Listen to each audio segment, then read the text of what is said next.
For the next one, a true gem from the Rhône realm of wines. This is the 2019 Domaine Santa Duc Clos Derriere Vieille. Beautiful. From Gigondas. So Gigondas, as we know, it's a lesser known, if you will, appellation. Mm-hmm. Even though, as you were saying, it was promoted not too long ago, right? So it used to be one of the villages of Côtes du Rhône village, and then it got elevated to get its own AOC or AOP, so its own region in the 70s. So it was one of the first villages recognized for quality down in the Southern Rhône, where it gets its own name on the bottle. Yes, indeed. And these are a producer that have really stood out and championed 6 generations. Championed the region. This is their home. This is what they know, they love. This is truly in their blood.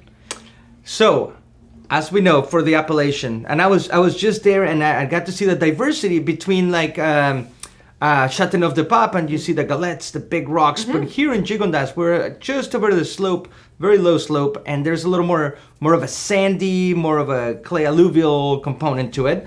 Old vines in this case. I mean, we're talking 40 plus.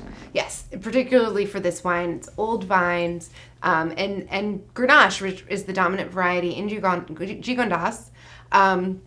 Also, I think dominates this wine here, and like in Châteauneuf-du-Pape, those vines really get a lot of stress, a lot of that wind coming up, these really rocky soils, but it really comes through in the glass in the most beautiful way. This is an outstanding expression of it. I just took the sip, and it's been probably 2 months since I tried it, and holy cow, you really have the garrigue here, you have a black pepper, a meaty component, elegance, a little juiciness of plum, but without being fruity on the first realm.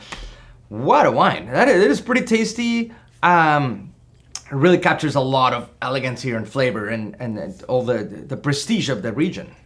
There's a ton of concentration here, and you're getting that warmth from the region. The concentration of the grapes, it really has a depth of flavor, a lot of blackberries, a lot of little black pepper, and there's that herbal note to it, but still leaving the palate very refreshed. Absolutely. Yeah, it's light on its feet at the end of the day. This is, as I would say, an AJ wine. AJ or a CXO, he loves these kinds of wines, and he always seeks that Saint Joseph style, if you will.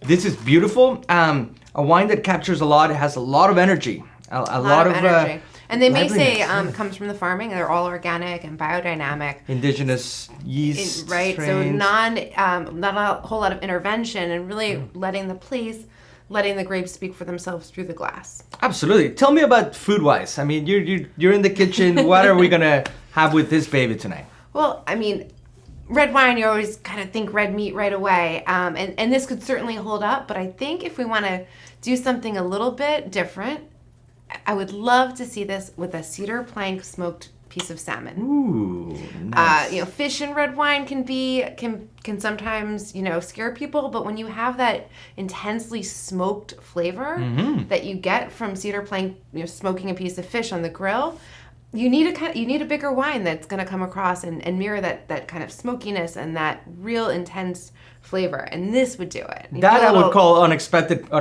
pairing, but super thrilled to try. A little bit of dill will pick up on that herbaceousness in the wine. Wow.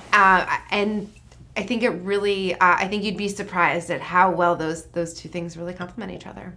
Really pretty. I love the wine, love the pairing idea. I want to put it to the test. Let's do it. And what are we waiting for? I have no doubts. You've never disappointed so far. So beautiful wine, beautiful story, beautiful sense of place in here. Absolutely. And super thrilled to share it. Cheers. Yes, cheers.